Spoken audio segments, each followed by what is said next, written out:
And there we go. Okay. Welcome everybody. This is For the Love of Writing. I'm Rob Novellin and I am here with R. Breda. R. Breda. Okay. Sweet. Let's do this. I am very excited and nervous. I always feel like I'm gonna screw up because I don't edit these because they're like 30 minutes and I wanna get out everything I can.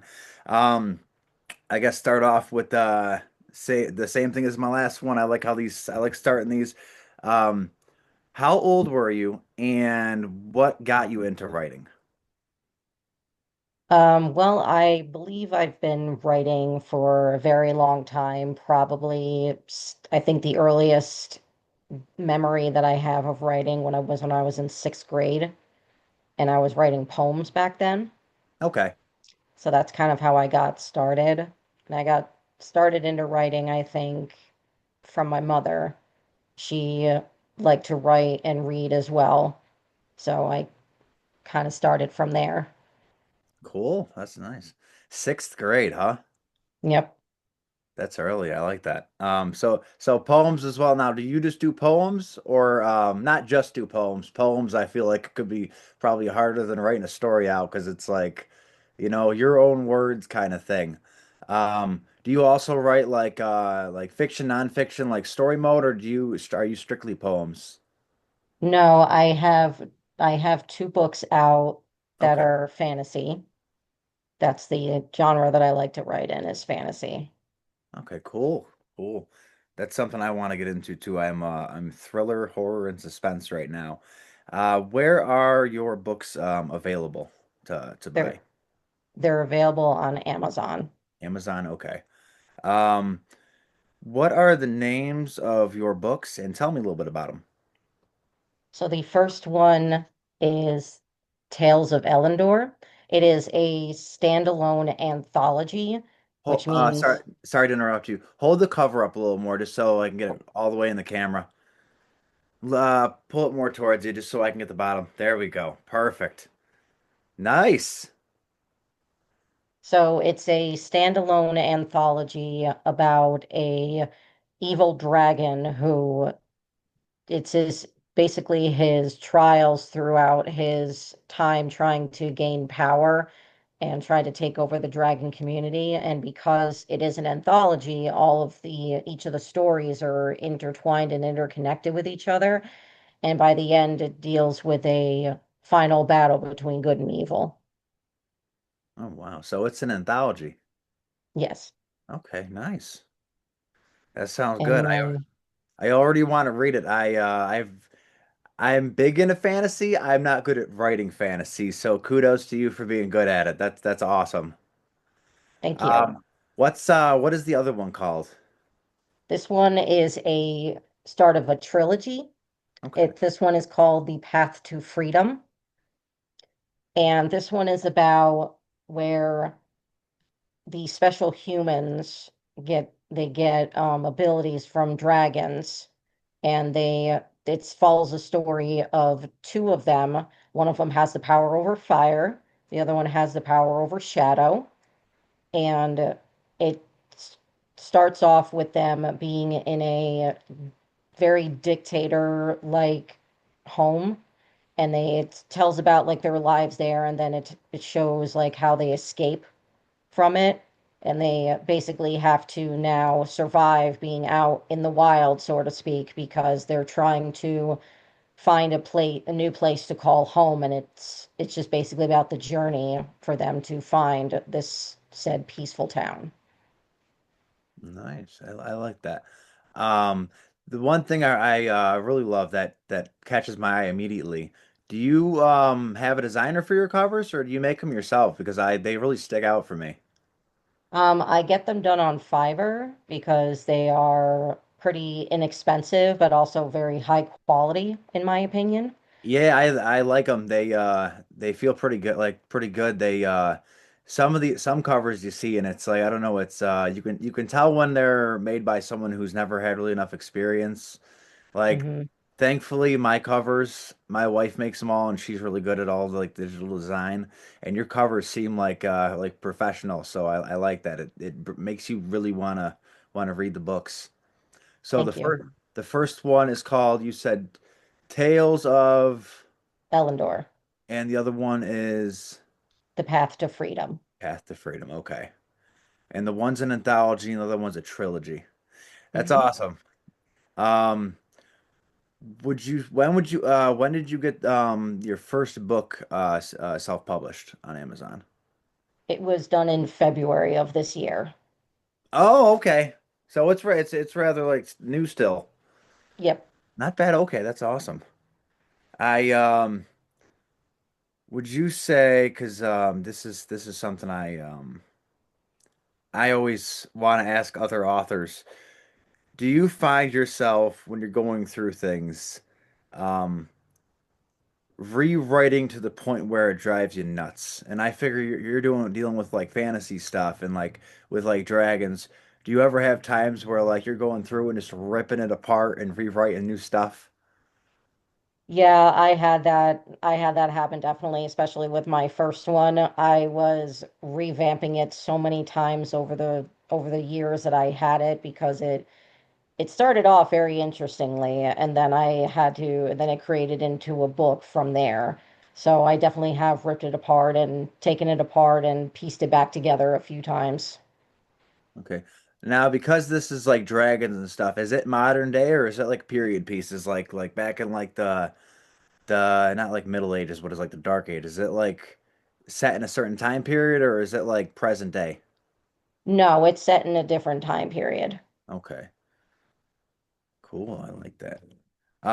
That's gotta be, see, for me, that'd be hard to write. I'm one of those people, I only write what I know as far as like I have my books are all based off like they're in all in the same fictitious like county, and I have all different fake names for the towns because I'm like, if I gotta remember a name of a road or something in a certain town, I always try to write it down. And it's like I find it so hard sometimes to go back. So that's awesome that you're able to bring that stuff and put it on the page and actually have, all flow correctly. That's awesome. Um, I do want to ask the really fun and some, I wouldn't say creepy questions, but the little wild questions. Where is the craziest place you have ever written? Hmm. I think there was one time that I brought a little notepad with me. I carried it around with me for a while, and I think I wrote it when I was visiting a friend down in New York City. And so I was riding the subway and I was just writing while on the subway. Oh, that sounds comforting though. Like you're taking like someone's driving you somewhere and you're writing a story. That's plus it's like killing two birds with one stone. You're getting a story written and you're driving somewhere you gotta go. Yeah. Um, For me, well, because you heard the last episode, I was in the hospital right before my daughter was born. For the next one, have you ever put someone that you didn't like in real life in one of your books and killed them off? I haven't done that yet, because I don't know, I'm a very non-confrontational person. Okay. So I still feel bad if I do something like that, even though the person, I don't want to say deserves it, but Well, they definitely don't deserve my peace. Let's put it that way. it's a good thing you feel that way. That's a good thing. Whenever somebody wrongs me in real life, I'm like, oh, you're going in my book. And sometimes I don't even realize it. I start writing somebody, and then once I, get it out, someone's like, oh, you wrote me in a book. This next one, what is the longest you've ever written for, like hour wise? I want to say probably about 3 hours straight. That's a long time. As much as most people will say, like some people will be like, oh, 3 hours, that's nothing. I think for like just to sit for an hour and get, a lot of words on the page Yeah. it is so much, and it just like it can drain you. So 3 hours is awesome. I one time, and I regret it because I never did anything with it. I wrote 9 hours, and once I was done, I'm like, what did I just even write? Like I kind of lost myself after four. So that's pretty cool. What's the most amount of words you've ever written in one sitting? Well, if you're not counting papers I had to do when I was in college, Oh, and I uh, count anything. College papers are even harder. yeah, they are. I think I've written probably maybe about between 5 to 10,000 words in Wow. one sitting. Oh, that sounds like because my wife's in college and she's always telling me how much she has to write, and I'm like, oh, I'm like, I like to write, and I'm like, 10,000 words. You're just sitting for hours, and college stuff that can take even longer. Um, what is the latest as far as like nighttime that you have ever written? See, when you guys were talking about this in the last podcast, I was just like, how on earth can you guys do that? Because I like my sleep. So I mean, I yeah, don't, I get what you mean. For me, I've found that once I start getting tired and the coffee's no longer working, it's time to put the laptop away. yeah, I can't write too much past like the witching hour. Once 3 a.m. hits, I'm useless being in story mode. Um, yeah, I think the latest I ever written was probably like 9, 10 o'clock, something like that oh, okay. Do you prefer writing in the morning or at night? in the morning after the Morning. coffee hits. Yeah, I swear almost every writer I think drinks coffee. Like while sitting down writing, I don't know, it's like it's comforting. The next one is what's the craziest thing you have ever researched on the internet for a book? See, I mostly research just like other words that can be exchanged for another word. Like if you use a very common word and I say, okay, let me try to spice it up a little bit, and I'll just research another word that is a synonym to that word. Um, I would say besides that, probably just looking up different characteristics of the different lores of dragons, because again, I write about dragons a lot in Yeah. my books. Do you think, and I don't mean this as a joke because I'm totally one of those people. I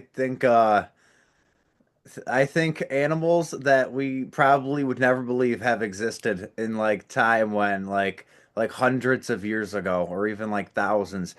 Do you think that like a long, long time ago, like before like modern day, there were dragons? Do you think that's possible for like because there were like dinosaurs and stuff and all those like fossils? Like, do you think that's possible? I mean, I believe that there was some kind of variant that might have been out there that they mistaken for a dragon. I mean, we got the Komodo dragon Yeah, here in modern day, and that thing's pretty scary. It doesn't breathe fire, but it's got poisonous saliva. That's still pretty scary. yeah. That reminds me. There's a movie coming out. I don't know if you've heard about it. It's called Primate. It's about this family gets a pet monkey and Okay. and the monkey ends up like getting like angry and after it gets bit by something. It's not out in theaters yet, but I keep seeing the preview for it. And my wife's like, we gotta see it. And I was like, that's the thing though. I'm like, monkeys actually can attack people. I'm like, we don't know if there were ever dragons, but like the fact that things like that exist, that's that like dinosaurs and stuff, and like the fact that we have like fossils, and then like you're writing about that kind of stuff. It's pretty cool because I feel like I've never written fantasy per se, but I feel like just like I have read a little bit. I feel like that could be even harder to write because like some things you got to get like historically correct and just like Mm. when you like obviously you've like had to describe like what a dragon in a book looks like. Do you find that difficult to do, or is it pretty like easy and like fun to do? It's pretty easy and fun to do. I mean, you can definitely go based off of because there's different variants of dragons based on where you are in the world. They have like the eastern dragons and the northwestern dragons and everything. So, and obviously, because I'm in America, I did it Yeah. based off of the American variant. Okay. That is awesome. You've got me wanting now to write a story about dragons because though Stephen King's got a book called The Eye of the Dragon, and or The Eyes of the Dragon or something, and I have never read it, but I love the cover. It always hooks me. And Yeah, he wrote it for his daughter. yeah, yeah, I was about to say that. He wrote it for his daughter because she really likes dragons. I've Hmm. always wanted to read it, never read it, but I'm one of those people who like, and this drives my wife nuts. I'm always big on like aliens and stuff. I'm like, I know aliens exist, and I'm like, maybe like there were never fire breathing things, but I'm like, I believe there were these giant things that used to fly. I'm like, I truly believe that. Like, maybe hundreds of years ago, but I'm like, it's possible. We got birds like big birds, and I'm like, I believe pterodactyls maybe one day existed. Like, call me crazy. Um, the next question I have, which this is like, I don't know why this is my favorite question to ask. Would you rather be a famous author, and still sell a lot of books, or would you rather still sell a lot of books but nobody knows that you're the author? Mm. See, I'm a very introverted person, so I feel I don't like a lot of attention on myself. So I would have to say going with the second option, I think. Yeah, me too. When people tell you they've read your books, do you get nervous like I do and all like shy and like, oh, like embarrassed? Yes, I do. Okay, good. I'm not the only one. I'm not the only one. You have no idea how happy that makes me. Every time somebody says to me that they read one of my books, I just like cover my face up. Like the church I go to, the pastor there, he found out I write books and he's like, "Which one do I got to read first?" And I was like, "You are a pastor, so you don't have to read any of my books." And he's like, "Why?" And I'm like, I got a book called High School Hell. I'm like, and I got a book about a guy who goes on a rampage. I'm like, I don't want you to think differently of me. And I'm like, none of my books would be in the children's section.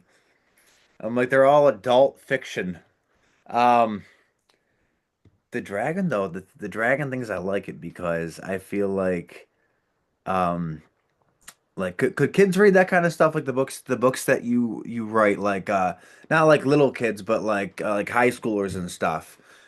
Is Yeah, it it is. I do consider my books young adult, so really anyone from like maybe about 10 and up can read them. cool? That's awesome because that even opens you up to, younger readers and even high school age. That could like my books would never be found in a school, unfortunately. They're all too inappropriate, too much swearing. Um, do you put swearing in your books and like profanity and stuff like that, or do you just mainly is it like do you try to like tone it down to where there's like if they're swearing, or do you not have it at all in yours? I mean, I put some very minor swears in my second book, but nothing too explicit. Okay. That's actually a good thing because I found I don't know, it's like I've put stuff out before and then had people tell me, "Why do you have so much swearing in this book?" And I'm like, "Well, it's the one character." And they're like, "Yeah, but they're a main character." And I found that can turn some people off, which it drives me nuts when people say they don't want to read something that's got profanity, but I'm like, I get it. I'm like it's not for some people. Um, the next question is, and this I don't know how this would I don't know. I feel like it's gonna be a no. Do you ever write sex scenes in your books? Or like are there any?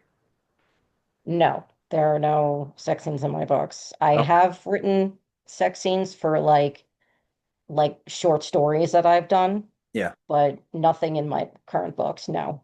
Okay. All right. Yeah, I don't know if you read like romantic smut. My wife got me into romantic smut. I read a 500-page book called Aaron's Obsession by Jolie Vines. And after I read it, she's like, "How was it?" I said, "That book was amazing." And then she's like, "Well, there's a whole series of it." And I was like, "I'm not reading it." I was like, and she's like, "You loved it." And I was like, "I don't want to read it." I'm like, "I'm gonna get hooked on that stuff." I'm like, "I can't read smut books." I'm like, "It's too much." I'm like, "I want to read a book that's suspenseful or has some kind of action in it. Other action than smut." The next one is, do you ever have a character? And this is a little bit of a controversial topic. So you could either have it be yes or no, or you could say you don't want to answer it, which is fine, or you can go into detail, whichever one you want to do. Do you ever have a character be religious or political? No, I really tend to stay away from those because they are very controversial topics Yeah. and very touchy subjects. So I try to do my best to not bring those into my books. Yeah, I know what you mean. My editor, oh, I he kept trying to tell me you need to take this piece out, or he's like these like 5 lines, take them out. And I was just like, why? And he's like, that's just, he's like, it's too much. He's like, even though you don't feel that way, your character does. He's like, too much. You're gonna turn people away. And I was like, oh, come on. And he's like, take it out. He's like, if you don't take it out, he's like, just warning you. He's like, you're gonna have people not like it. And he's like, you're not a big author, so. He's like, you're gonna turn people away before they even know you. So I do get what you mean there. It can really turn people away from you if they don't agree with it. Which I mean, I get it.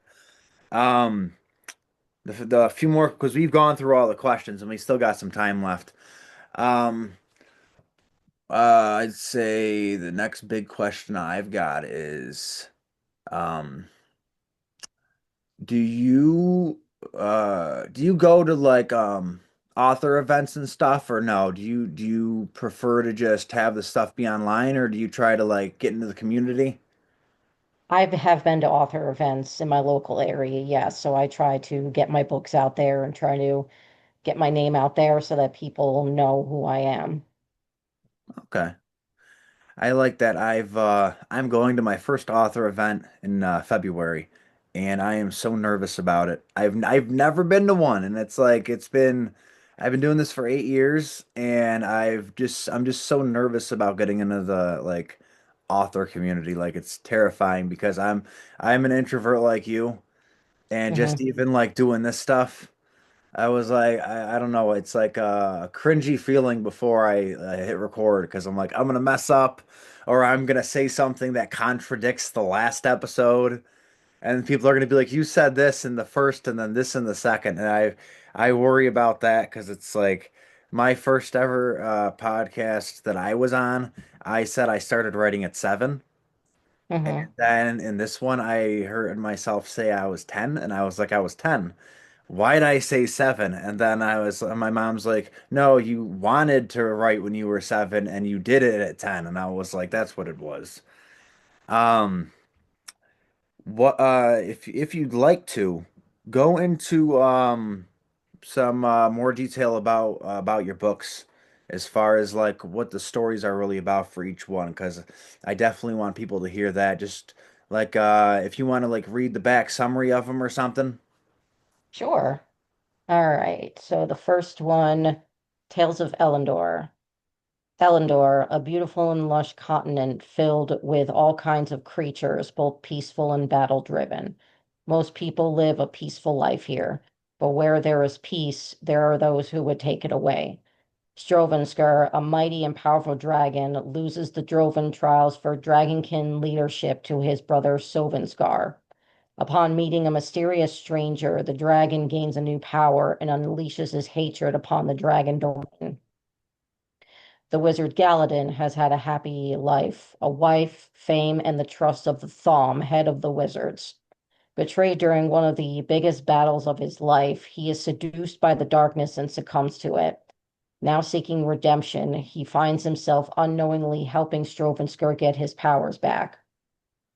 The young warrior of Fildera, Daelin, is a talented swordsman and he knows it. However, his cockiness leads him to lose someone he cares about and almost loses hope. Now he must prove himself before claiming the title of Grand Champion of Fildera. Selena Fildera was trained as a warrior by her heroic father before he died. The only problem is Filderan women are forbidden to be warriors. When the champion of Fildera is bested by the evil Strovensker, it is up to Selene to use all of her training to defeat the mighty beast. I love it. That's very well written. How long did you spend on that summary? Oh my gosh. I don't know what it is, but doing the summary for the books is like the bane of my existence. I'm always like trying to make you want to make it somewhat short, not too short, but somewhat short, and also something that's gonna gravitate people toward it. And I've gotten some help from like friends and family to like fix it up a little bit, Yeah. but it took me a while to do the Tales of Elendor, especially with it being an anthology. You want to give a little bit of each of the stories within that summary. Yeah. That is very well written, that summary. That's one of the best summaries I've ever had read to me. So that's awesome. Thank you. I would love to hear the other one. Okay, sure thing. All right. In a village where dragons have granted humans elemental magic, two residents dream of a better life. Linnea, a young miller with a fiery temper as hot as her powers, and Alavon, a hunter who possesses the ability to control the darkness and shadows, form a strong friendship fighting back against their dictative ruler. Together they escape their tyrannic ruler. Now they must fend themselves against human and creature alike while battling their feelings for one another. Will they make it to their destination or will the world swallow them whole? Nice. I love that. That's very good. Thank you. You are very good at writing summaries. I'm envious now because my summaries are horrible. I always have my wife write them because I'm like I don't know what to say about the story, and she reads them and I'm like I have no idea what to say. So she'll write it and I'll be like, that's not what happens, and she's like that is what happens, and I'm like it's too short. I'm like people want more stuff, and it drives me nuts because it's like it's she makes my covers and then helps me edit. And then I have a editor who I pay, and it's right in the summaries. Like I'll have my wife go through it, I'll have my editor go through it, and then I'll go through it a few times, and it's like I can never get it how I want it, and I'll keep cutting stuff out of it, and then I'm like, now it doesn't make sense. And it's Right. just that it's almost like I spend more time on the summary on the back than I do on the actual book. The amount of I know that feeling. Yeah, it's oh, it's horrible, but you love it at the same time because it's like you want to get it perfect and it's so much fun to do it. Um I the one question I didn't ask last podcast that I wish I would have, so I'm gonna ask you. I noticed every writer's different with this. And for me it's I'm unfortunately the way the kind I don't like. Would you rather do you prefer writing or do you prefer having written to where you don't actually like sitting down and having to do the work, but once you see it all come together, you're happy you wrote it? Or are you one of those people that just loves the whole process? Oh, I absolutely love the whole process because I just love, because a lot of the times when people have asked me before, like, how are you coming up with like these names of these characters or the names of like the towns or something like that? And I'm like, Yeah. they just come to me. And I just love that process, being able to have it in your brain and then being able to write it down on paper. It's just absolutely amazing. That's what I love about it too. It's whenever people ask me where do you get your ideas from? I'm like I have no idea and I wish I knew because sometimes I'm like I want an idea to fall out of my head and I can't think of anything. Or you're working on a book for a couple like a month or two and then you just hit a wall and it's like I can't think of even how to like end it or you come to the ending and it's not what you thought it was going to be. So Hmm. you start rewriting the ending, and then you've got two or three alternative endings, and then you're like, which one do I pick? And I don't know if you've ever done the thing where you write multiple alternative endings. I have. I've done that, and it drives me nuts because I it's weird. once I'm done writing, I'm happy I wrote, but when I'm sitting there and I'm writing it, it's almost like this slow train that's just going along. And it's like you've been sitting there 30 minutes and I've gotten maybe 2 to 300 words out, and it's just like the slow process for me. But once it's like it's there, I'm so happy, and then I like working on it more. So it's awesome that you like the whole process, because I know some people who are like, I love getting books out, but I hate writing them. And it's like, but you're good at writing them. And they're like, yeah, but they're like, it's such a slow process and you got to sit down the whole time. Whereas me, I do like sitting in front of the laptop and knowing I'm coming up with something. Like if I don't know about you, but if like 2 days go by and I haven't written, I start beating myself up about it. Like you need to sit down and write, and you start feeling like, oh, I'm not a writer anymore because I haven't written in 2 days. It's the worst feeling. Um, who is your favorite author? Dead or alive? Mm, both. Okay, because I do have one for each. My favorite one that's no longer with us is Edgar Allan Poe, Good one. and the one that is still with us is Jim Butcher. Jim Butcher. I feel bad because I've never heard of him, but he sounds like a big name. He's written this series called The Dresden Files. There's about like Oh, 15 to okay. 16 books, and he's still Okay. making more. I've heard of those. Okay, Jim Butcher, gotcha. Okay. I was gonna say I've heard of those, but I've never heard of Jim Butcher. I'm gonna have to eventually get into those. I'm such a slow reader. I swear if I get 12 books throughout a year, I feel good. I know some people who are like reading 300, 400 books a year. I don't know how they do it. I'm like if I wasn't so busy, I'm like I'd read 3 hours a day if I could. Yeah. Um, how actually are you like a faster reader, or you do kind of pace yourself? I would say I'm probably like a moderate reader. I think I read fairly quickly. But sometimes I have to really be in the mood to read, and if I'm not in the mood to read, I won't do it. Yeah, I don't know about you, but I get headaches sometimes if I'm reading for a long time. Like if Yeah. 2 hours go by, I start getting the Yep. worst migraine. Just staring at the page too long. But yeah, Edgar Allan Poe.